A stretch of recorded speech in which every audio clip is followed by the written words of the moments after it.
Mustafizur Rahman.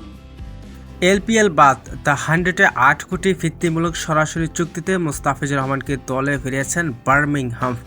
ইতিহাস গড়ে প্রথম বাংলাদেশি ক্রিকেটার হিসেবে ইংল্যান্ডের মর্যাদাপূর্ণ টুর্নামেন্ট দ্য 100-এ এবার দল পেয়েছেন কাটার মাস্টার মুস্তাফিজুর রহমান। প্রিয় দর্শক, বিস্তারিত থাকছে ভিডিওর প্রতিবেদনে।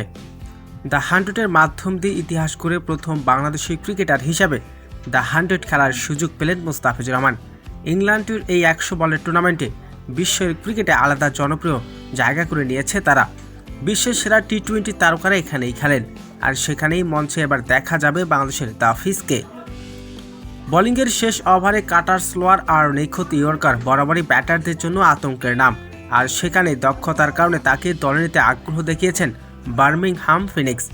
দলটির কোচ স্টাম্প মনে করেন ইংল্যান্ডের কন্ডিশনে মুস্তাফিজুর রহমান হয়ে উঠতে পারেন অন্যতম বড় এক অস্ত্র।